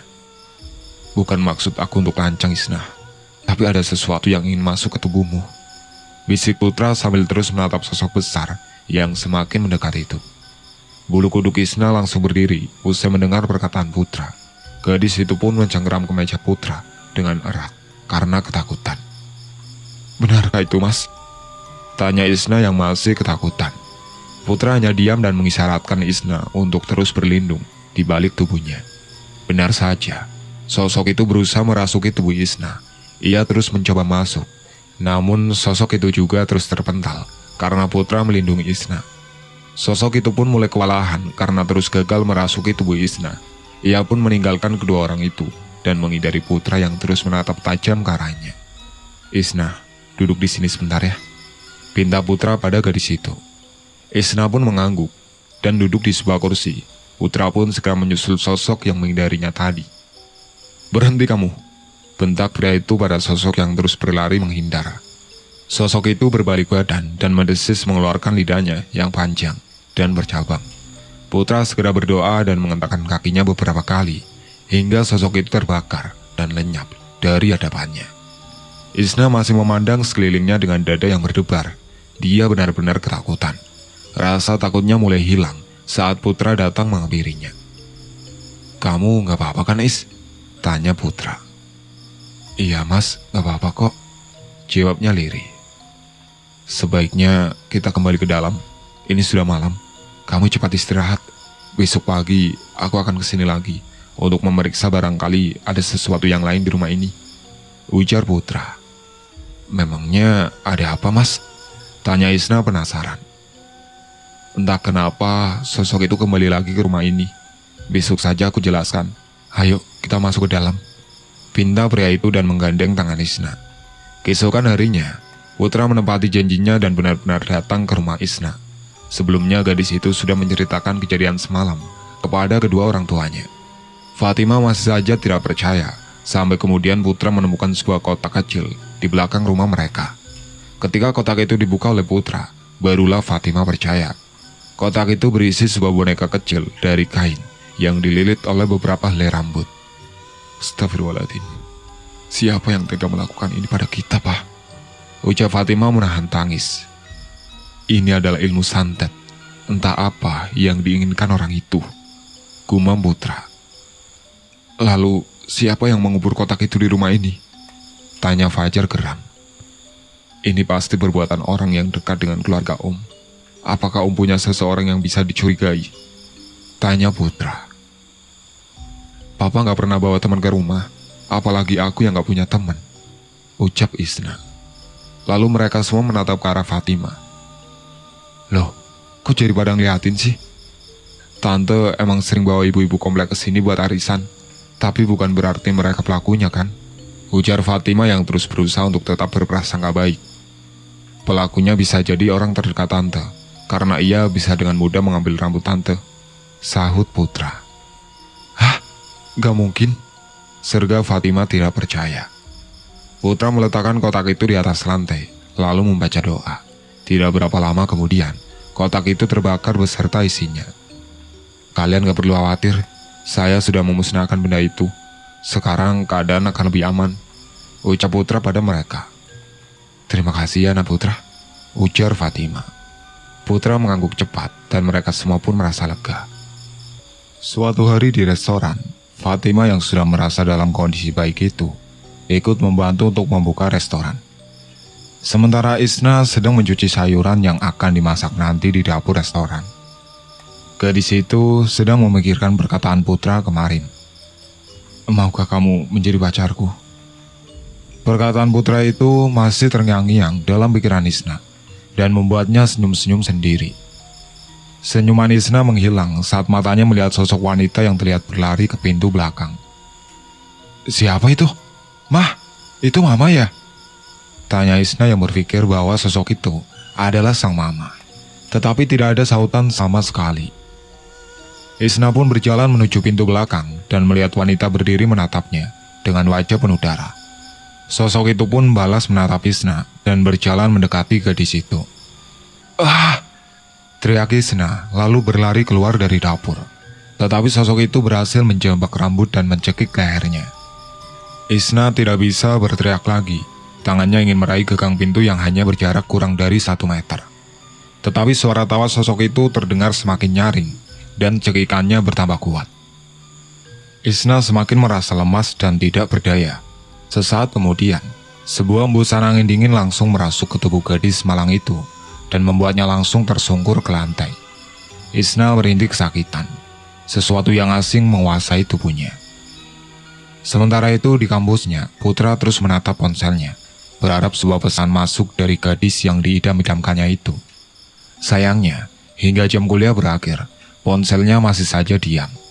Putra pun terlihat kecewa. Kenapa Isna belum ngasih jawaban ke aku ya? Apakah dia tidak menyukaiku? Gerutunya lirih. Isna mencoba tetap tersadar dan merangkak menuju pintu keluar. Gadis itu berusaha membuka gagang pintu dengan paksa dan berhasil. Dia pun berjalan tertatih menghampiri kedua orang tuanya. Fatima heran melihat anaknya itu merintih kesakitan. Isna, apa yang terjadi? Kamu kenapa sayang? Tanya Fatima. Iya Isna, kamu kenapa? Kok pucet gitu? Tanya Fajar yang ikut cemas.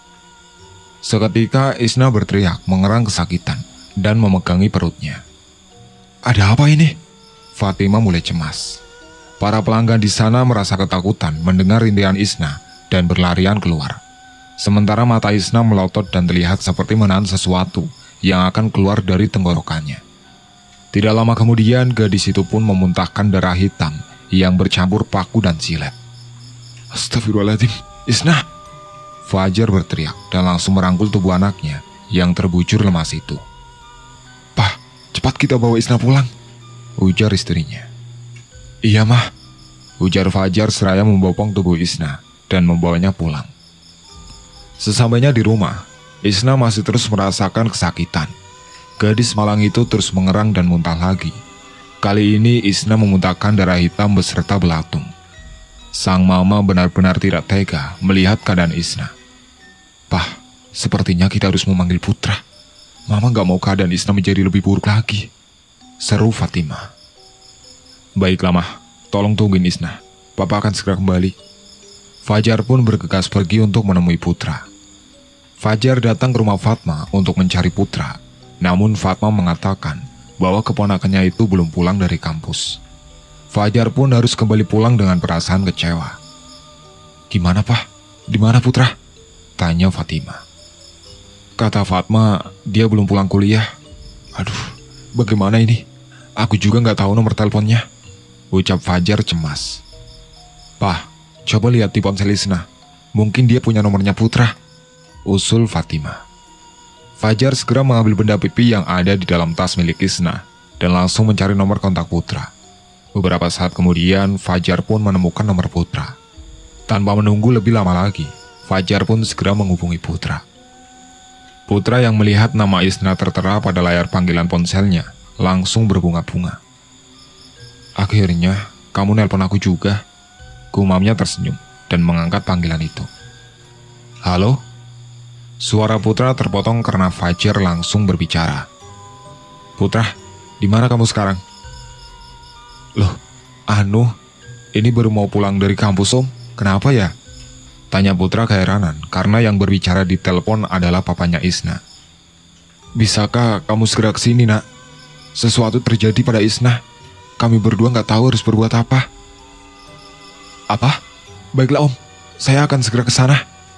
Ujar Putra dan mengakhiri panggilan, lalu segera bergegas ke rumah Isna. Gimana, Pak? Tanya Fatimah.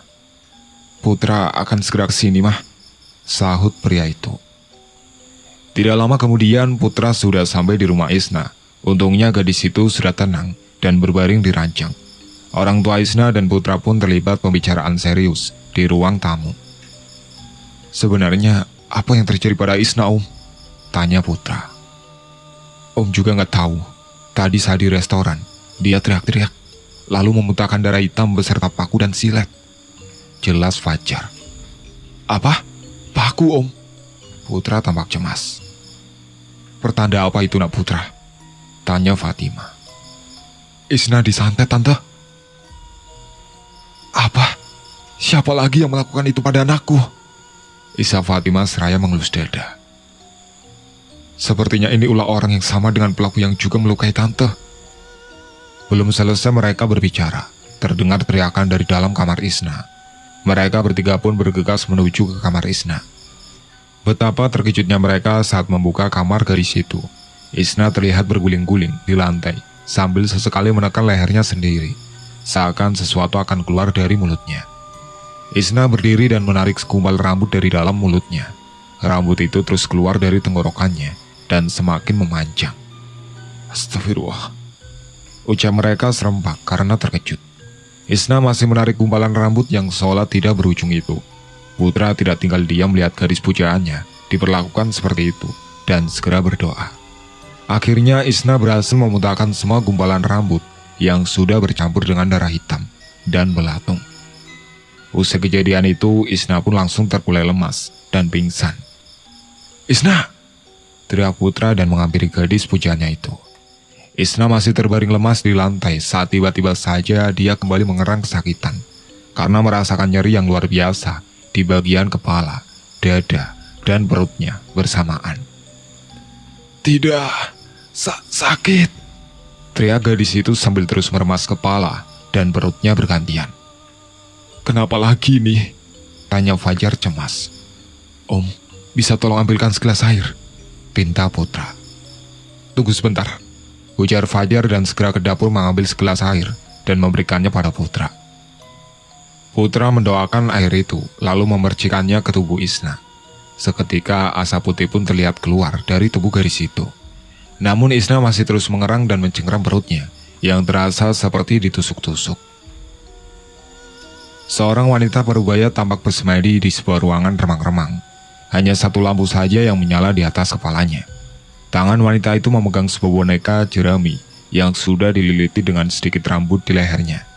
Kemudian dia mengambil sebilah keris dan langsung menancapkannya beberapa kali ke tubuh boneka itu. Bersamaan dengan aksi wanita itu, tubuh Isna merasakan sakit yang luar biasa, ditusuk-tusuk pada beberapa bagian tubuhnya. Gadis itu terus menggeliat di atas ranjang, menahan nyeri yang semakin hebat.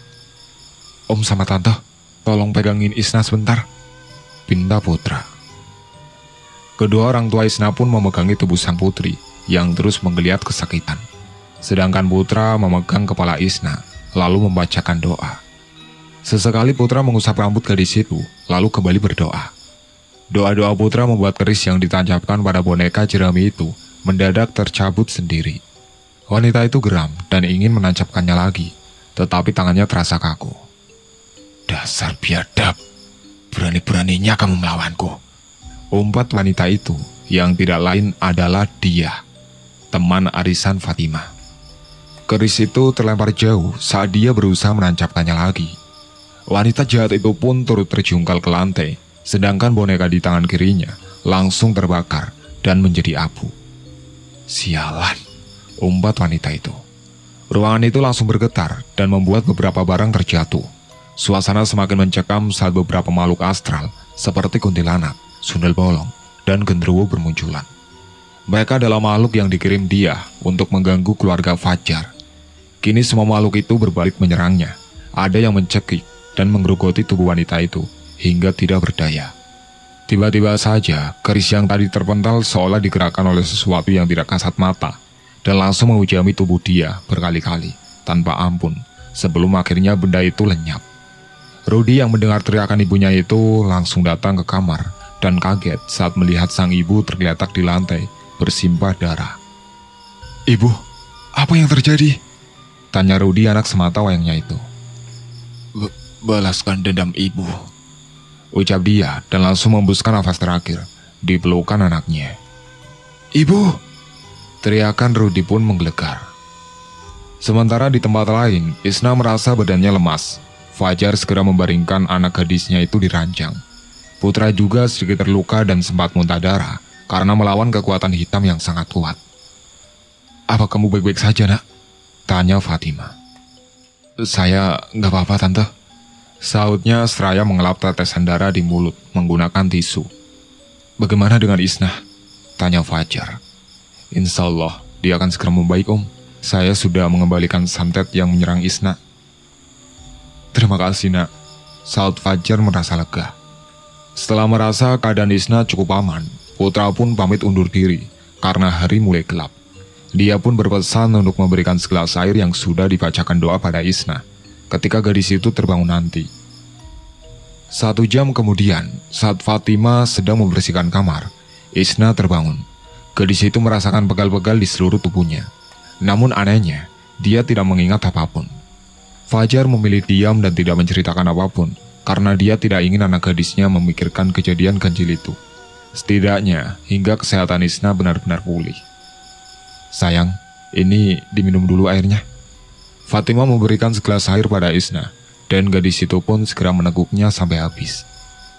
"Mah, apa yang terjadi padaku? Kenapa aku nggak ingat apapun, Mah?" tanya Isna bingung. "Gak ada yang terjadi, sayang. Kamu cuma kecapean. Sekarang kamu istirahat ya. Besok kita bahas lagi," pungkas Fajar. Isna pun hanya mengangguk dan kembali berbaring. Sesampainya di rumah, Putra menceritakan kejadian di rumah Isna itu kepada Bi Fatma.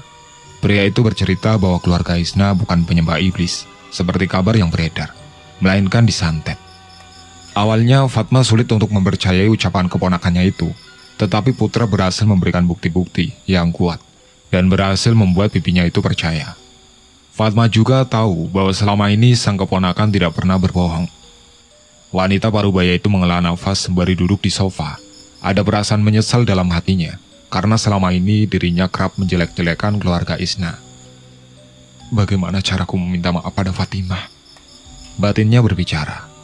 Putra yang mengetahui kecemasan sang bibi langsung menyarankan untuk datang bersama para warga ke rumah Isna. Niatnya untuk meminta maaf atas perlakuan mereka yang telah salah paham selama ini.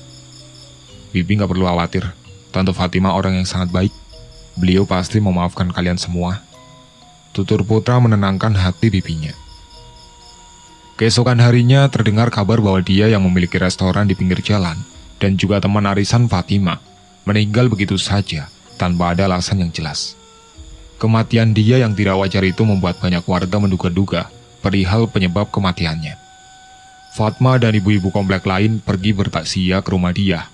Terlihat Rudy, anak semata wayangnya mendiang dia, menangis terseduh-seduh di samping jenazah ibunya. "Kasihannya si Rudy, baru beberapa bulan kemarin kehilangan ayahnya, sekarang harus kehilangan ibunya," ujar salah satu wanita di sana. "Apa Mbak nggak tahu ya? Mbak dia itu sering gonta-ganti suami. Kabarnya para pria yang menjadi suaminya pasti meninggal tanpa sebab yang jelas." Tari mulai bergosip. "Hus, kalian berdua ini nggak bisa ngeliat tempat ya? Bergosip mulu," bentak Fatma pada kedua temannya itu hingga membuat mereka terdiam. Namun Rudy yang mendengar percakapan mereka itu terlihat sangat kesal. Setelah acara takziah selesai, mereka semua keluar dari rumah itu dan tidak sengaja malah bersimpangan dengan Fatimah. Ada rasa malu di wajah mereka semua karena selama ini sudah mengunjing wanita berkerudung itu. Para ibu itu hanya menunduk tanpa berani menyapanya. Fatimah pun memahami dan tetap berjalan masuk ke rumah dia. Rudy yang melihat kedatangan Fatimah langsung berubah raut wajahnya. Dia terlihat sangat marah dan ingin membalas dendam atas kematian ibunya. Namun dia tidak bisa bebas melakukannya karena banyak mata menatapnya. Dia pun bisa hanya diam dan terus menangis. Selama ini Rudi sudah mengetahui bahwa ibunya adalah sang dalang di balik kemalangan yang menimpa keluarga Fatimah. Ibunya itu sengaja mengirimkan santet pada keluarga Fatimah, lantaran iri karena restoran Fatimah selalu ramai dengan pengunjung, sedangkan restoran milik dia lebih sering sepi. Diam-diam dia mengubur kotak kecil berisi media santet itu di halaman belakang rumah Fatimah saat menghadiri acara arisan. Dia juga membelai rambut Isna dan dengan sengaja mengambil beberapa helai rambut yang rontok dari pundak gadis itu. Itulah yang selama ini dilakukan dia. Saat sore hari di rumah Fatimah, "Assalamualaikum." Terdengar suara beberapa orang memberikan salam. "Waalaikumsalam," saut Fatimah dan membuka pintu. Wanita itu terkejut melihat ibu-ibu kompleks sudah berdiri di luar rumahnya. "Ada perlu apa ya?" tanya Fatimah heran. "Tante, mereka semua ingin meminta maaf pada tante," jawab putra yang berdiri di antara ibu-ibu itu. "Minta maaf? Memangnya mereka ada salah sama tante?" Fatma pun berjalan perlahan mendekati wanita berkerudung itu. "Mbak Fatim, maafkan kami semua ya. Selama ini kami telah salah menilai Mbak Fatim. Sebelum kalian minta maaf, saya sudah memaafkan kalian kok. Ayo masuk ke rumah, nggak enak dilihat tetangga." Saud Fatimah tersenyum dan mengajak mereka semua untuk masuk ke rumah. "Mbak Fatim, kami kesini juga untuk menjenguk Isna. Dengar-dengar dia lagi sakit ya?" ujar Tari begitu duduk di sofa tamu. "Oh begitu, mari saya antar ke kamar Isna." Mereka semua pun berjalan menuju ke kamar Isna dan melihat gadis itu sedang duduk bersandar di ranjang. Wajahnya sudah tidak pucat lagi. Isna terlihat kebingungan melihat kedatangan banyak orang di kamarnya. "Mah, kok banyak orang kesini?" tanya Isna sedikit was-was karena takut akan dilabrak seperti dulu. "Gak usah takut sayang, mereka kesini untuk nengokin kamu." "Hah? Nengokin? Mama serius?" "Duh Isna, kenapa keadaan kamu seperti ini sayang?" ujar Fatma dan mendekati Isna. "Cepat sembuh ya Isna," timpal Tari. "Makasih tante," jawab Isna seraya tersenyum kecil. Mereka akhirnya keluar dan meninggalkan Isna agar bisa beristirahat kembali. Tinggallah Putra yang masih berada di dalam kamar itu. Putra mendekati gadis yang disukainya itu dan meletakkan kantong plastik berisi buah-buahan di atas meja yang ada di samping ranjang. "Gimana keadaan kamu Isna?" tanya pria itu memecah keheningan. "Udah agak mendingan mas, makasih udah nolongin aku lagi," saut Isna lirih. Sementara dari luar kamar datanglah seorang pria yang langsung memeluk Isna. "Kamu kenapa bisa sampai kayak gini, Isna? Mas khawatir sama kamu," ucap pria itu seraya membelai rambut Isna. "Mas Prima, kok udah pulang? Katanya masih lama di luar Jawa," saut Isna. "Mas langsung minta izin dari kantor dan segera pulang begitu papa memberi kabar tentang keadaanmu." "Sama Mbak Lastri dan Sera juga?" tanya Isna bersemangat. "Iya dong, mbakmu itu terus merengek minta pulang karena khawatir sama kamu." Putra berdehem memberi syarat agar pria yang tidak dikenalnya itu segera melepaskan pelukan dari tubuh Isna. "Dia siapa Isna?" tanya Prima sambil menatap tajam ke arah Putra. "Oh, ini Mas Putra, keponakannya Tante Fatma. Mas Putra, ini kenalin Mas Prima, kakak kandung aku," ujar Isna dengan tersenyum kecil. Putra tampak sangat malu karena ternyata pria itu adalah kakak kandung Isna yang selama ini belum pernah dikenalnya. Dia pun berjalan mendekat seraya mengulurkan tangan. "Saya Putra mas," ujarnya berkenalan. "Iya, aku Prima, kakaknya Isna," sahut Prima. Isna tersenyum melihat Putra yang terlihat menahan malu. Prima pun keheranan menatap kedua orang itu. "Apa kalian pacaran ya? Kok malu-malu gini?" celetuk Prima. "Mas Prim, apaan sih?" bantai Isna malu-malu.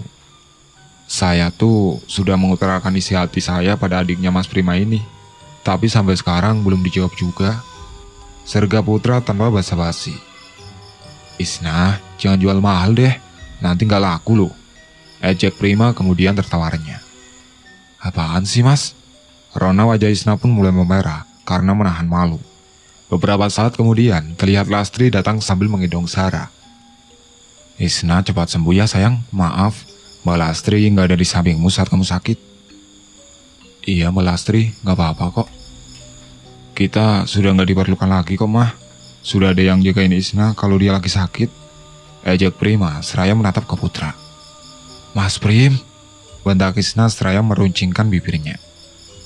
"Papa kenapa ikut campur urusan anak muda? Ini gendong Sarah dulu. Mama mau bantu-bantu di dapur," ucap Lastri seraya memberikan bayinya pada Prima. "Ya udah, aku tinggalin kalian berdua ya," ujar Prima dan pergi bermain dengan Sarah. Putra duduk di samping ranjang Isna.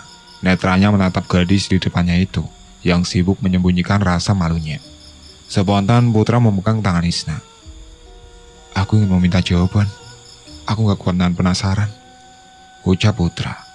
Isna melepaskan tangan pria itu dan membuat Putra terlihat kecewa. "Memangnya siapa yang bisa menolak pria sebaik Mas?" jawabnya sambil tersenyum. Putra yang tadi murung langsung tersenyum lebar. Pria itu langsung berbalik untuk memeluk tubuh Isna. "Makasih ya Isna, makasih karena mau menerima aku," ujar Putra seraya membelai rambut gadis yang sudah menerima cintanya itu. "Harusnya aku yang berterima kasih, karena Mas Putra sudah mau menerima kekuranganku," saut Isna seraya menepuk bahu pria itu. "Aku janji akan menjagamu dengan baik, dan akan berusaha membuatmu bahagia," tegas pria tampan berhidung mancung itu. "Iya Mas." Fajar yang melihat mereka berpelukan dari luar kamar, mengurungkan niatnya untuk masuk. Dia pun turut tersenyum puas karena anak perempuannya sudah menemukan jodoh yang baik. Pada hari Minggu, Putra dan Isna berjalan-jalan menikmati udara sejuk di sebuah taman. Mereka berjalan bergandengan tangan, lalu duduk di sebuah kursi. Isna melihat penjual es krim yang baru saja lewat di depan mereka. "Isna mau es krim?" tanya pria yang kini menjadi kekasihnya itu. Isna pun mengangguk cepat. "Tunggu di sini ya, Mas beliin dulu," ujar Putra seraya pergi meninggalkan kekasihnya itu. Tidak disangka, Rudi sudah membuntuti mereka sejak mereka meninggalkan rumah. Anak sematawayang mendiang dia itu langsung beraksi, begitu memiliki kesempatan untuk membalas dendam atas kematian ibunya. Pria itu keluar dari semak-semak dan mendatangi Isna. "Mas Rudi?" sapa Isna yang memang mengenalnya. "Gara-gara kamu ibuku mati, aku tidak akan membiarkanmu bahagia." Rudi langsung menusuk perut Isna dengan sebilah pisau. Matanya memerah, seperti orang yang tengah kerasukan. Seketika Isna merintih, menahan sakit di perutnya. Rudi tersadar saat melihat darah mulai membasahi baju yang dikenakan Isna. Pria itu mulai panik dan bergegas pergi. Dia bahkan tidak tahu apa yang baru saja dilakukannya. Spontan pria itu membuang pisau yang dipakainya untuk menusuk Isna dan pergi entah kemana. Putra berjalan santai usai membeli es krim untuk kekasihnya. Dia tersenyum puas seraya menghampiri Isna. Namun betapa terkejutnya dia saat melihat gadis yang dicintainya itu sudah tersungkur di tanah dengan baju yang berlumuran darah. Tanpa pikir panjang, Putra membuang es krim di tangannya dan langsung menolong Isna. "Apa yang terjadi Isna? Kenapa ini?" isak Putra yang cemas melihat kekasihnya terluka. "Mas Rudi." Isna langsung pingsan sebelum sempat menyelesaikan ucapannya. "Isna!" teriak Putra. Isna segera dilarikan ke rumah sakit terdekat dan beruntung dokter sigap memberikan pertolongan. "Apa yang terjadi nak Putra?" tanya Fajar yang buru-buru ke rumah sakit setelah mendengar kabar penusukan yang menimpa putrinya. "Saya nggak tahu siapa yang melakukan itu Om. Tapi tadi sebelum Isna pingsan, dia sempat menyebut nama Mas Rudi. Apakah Om mengenal orang itu?" tanya Putra. "Kamu bilang Rudi? Apa mungkin yang dimaksud Isna adalah anak almarhum Mbak Dia?" saut Fatima. "Bisa jadi. Aku akan melaporkan kejadian ini pada polisi. Kalian tunggu di sini saja," kata Fajar. Mereka berdua pun mengangguk dan Fajar pun segera pergi menuju ke kantor polisi terdekat. Polisi langsung datang menyelidiki tempat kejadian perkara usai menerima laporan dari Fajar. Pihak kepolisian pun menyisir lokasi kejadian dan menemukan sebilah pisau yang penuh dengan bercak darah. Polisi juga berhasil mengidentifikasi sidik jari yang menempel pada pisau itu. Benar saja, pelaku penusukan itu adalah Rudi, anak almarhum Dia. Polisi langsung menangkap di sebuah motel yang berada tidak jauh dari lokasi kejadian. Motif Rudy melakukan penusukan itu adalah membalas dendam atas kematian ibunya. Kini, Rudy harus mendekam di penjara dalam waktu yang lumayan lama karena perbuatannya. Restoran yang dimilikinya pun juga harus ditutup karena tidak ada yang menjalankan bisnis itu lagi. Dokter keluar dari ruangan UGD dan mengatakan kepada keluarga Isna bahwa gadis itu sudah melewati masa kritis. Untung saja Putra membawa kekasihnya itu ke rumah sakit dengan segera. Terlambat sedikit saja, nyawa Isna bisa melayang. Beberapa waktu berlalu dan Isna mulai membuka mata usai beberapa hari tertidur karena pengaruh obat. Gadis itu melihat kedua orang tuanya di samping ranjangnya. "Kamu sudah bangun, sayang?" tanya Fatima seraya membantu Isna yang ingin bersandar. "Iya, Mah. Mas Putra mana?" tanya Isna yang tidak melihat Putra di ruangan itu. "Kamu ini belum aja sembuh, udah nyariin orang lain," gerutu Fajar. "Putra masih kuliah, sayang. Sebentar lagi dia pasti kesini. Jangan khawatir ya," ujar Fatima dan Isna pun mengangguk.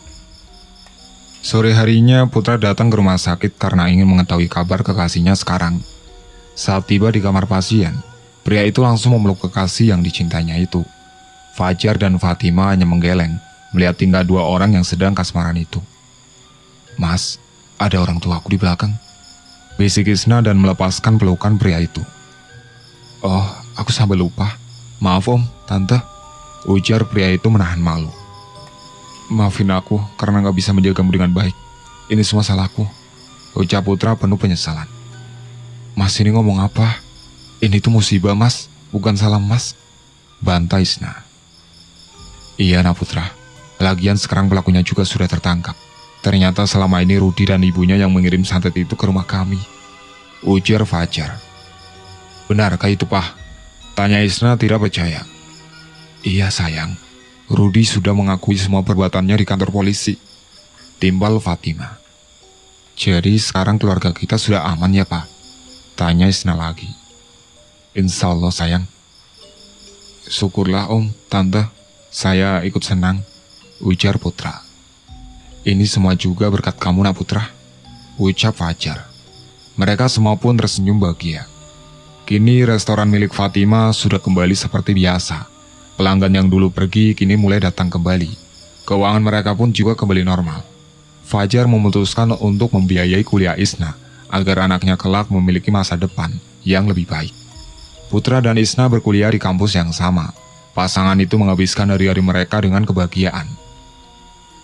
Beberapa bulan kemudian, terlihat Putra sedang menggendong seorang anak berusia 1 tahun di rumah Isna. "Udah pantas lu kamu, kenapa nggak langsung nikah aja?" celetuk Prima seraya mengambil Zara dari gendongan Putra. "Mas Prim selalu deh," bantai Isna yang saat itu juga ada di sana. "Insya Allah, setelah saya lulus dan bekerja, saya akan langsung melamar Isna mas. Kamu yang sabar ya Is," ujar Putra dan Isna hanya menunduk malu mendengar ucapan kekasihnya itu. "Kamu tentu sudah tahu jawaban kami kan nak? Kami semua sudah merestui kalian," ujar Fajar. "Terima kasih ya om," ucap Putra seraya menggandeng tangan Isna dan tersenyum bahagia. Kini keluarga Isna kembali hidup normal dan lebih berbahagia. Sesungguhnya orang-orang yang menyimpan iri dan dengki adalah orang-orang yang jauh dari surga. Allah sudah mengatur rezeki setiap umatnya. Janganlah mengeluh dan terus berusaha. Semoga kisah ini bisa menginspirasi kalian. Saya pamit undur diri. Wassalamualaikum warahmatullahi wabarakatuh.